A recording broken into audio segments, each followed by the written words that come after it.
I find it quite hard to keep track of who's where the front is, who's taking territory, who's losing territory. And part of me thinks the reason I'm confused is because it is confusing. Yeah, sure. And it's hard to actually sum up.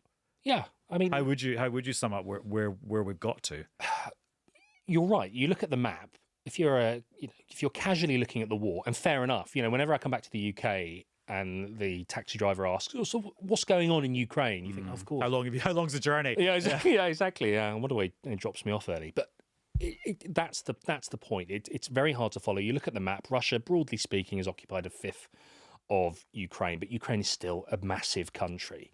But it's Russia is inching forward, not in one area, not in two, but in 3 or 4 main areas. What does that mean? It's more than a map. We are talking about towns, villages, and cities that are sitting very nervously. And I've seen countless cities. Pokrovsk is talked about a lot at the moment. Over the 2 years we've visited there, the hotel we stayed in, the Hotel Druzhba, has been destroyed. The American diner in the city was directly hit. I have no idea what happened to the staff there, whether they were there. You could hear artillery in the background when I was there a few months ago. Russians are now pressing the edge of the city, and it happens over and over. There's now been an exodus once more. People came back initially, and they've gone again. And eventually, if a city is captured, like Avdiivka, like Bakhmut, like Solidar, you have the sight of a Russian soldier plonking a Russian flag down in a sea of ruin. And they call it liberation, and that is what it means. You have the erosion of a country. Right before us, you have the erosion of Ukrainian culture, the language, its identity in some places. And once people are occupied, they struggle to communicate beyond Russia or Russian-controlled territory. They consume state TV. It's a security state. There are, really tight restrictions on day-to-day life. And that's a lot to be frightened of on a day-to-day basis. The conversation in the last couple of weeks has sort of turned to the pressure that might be put on Zelensky when Trump goes back to the White House to basically go to the negotiating table with Putin and ultimately give up some Ukrainian territory to end the conflict. Can you see any kind of pressure like that coming from the Ukrainian people? Do people there want to end the conflict and maybe end it in a way that's less advantageous to them than 1,000 days ago? Yeah, I think there is a pattern in that there is less of a desire to keep fighting. I think latest polling showed it was dropping to around 50% or thereabouts.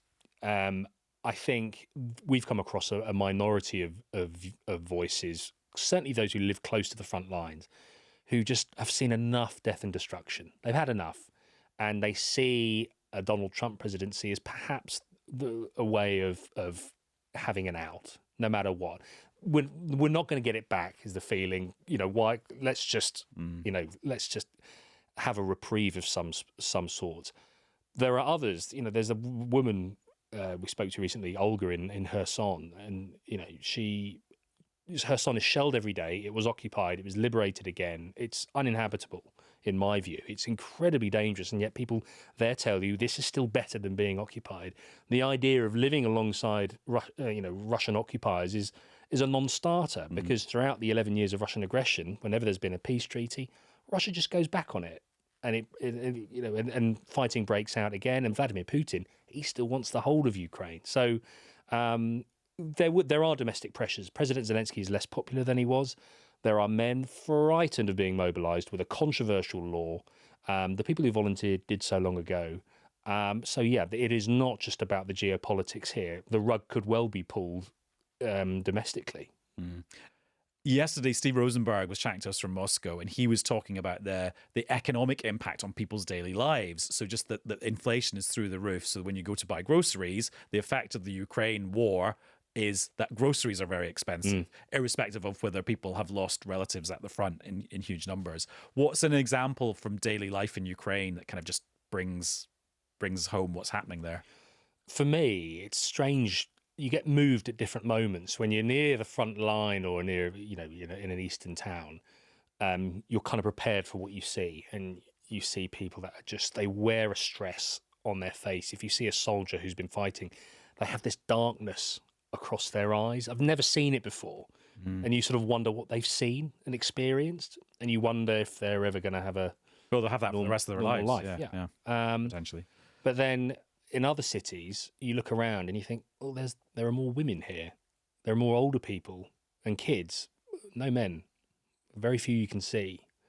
And that kind of moves you. And you realise the implications that will have for Ukraine going forward.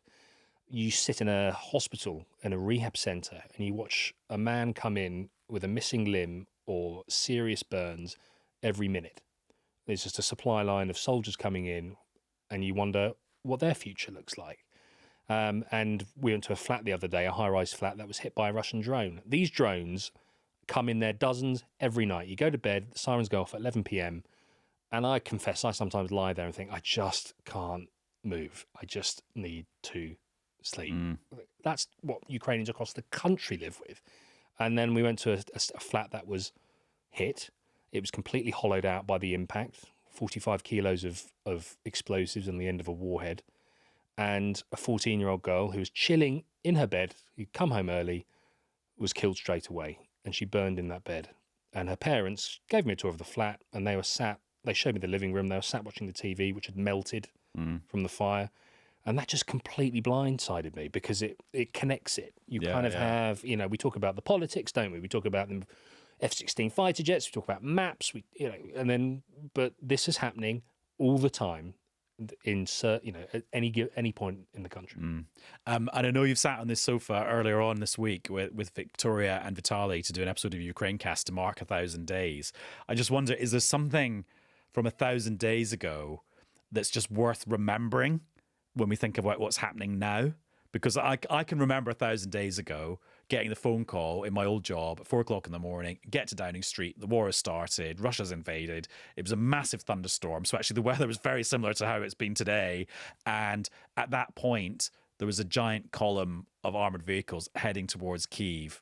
And it looked like Russia had a pretty good chance of seizing the whole country. And the thing that I always have to remember is the situation we're in now might be bleak for Ukraine, but it's so different from how it looked in those first few days. And that's the thing I think is worth remembering about how different this has ended up from how we thought it was going to end up in those first few days. I completely agree. And I think that will be brought up. So I've just Ukraine-splained to you. I do apologise. No, but you're right. But from my job, that's the thing I keep in mind. Yeah, of course. And I think that will be brought up on a political level when Ukraine is being urged to negotiate. Like, you've made it this far.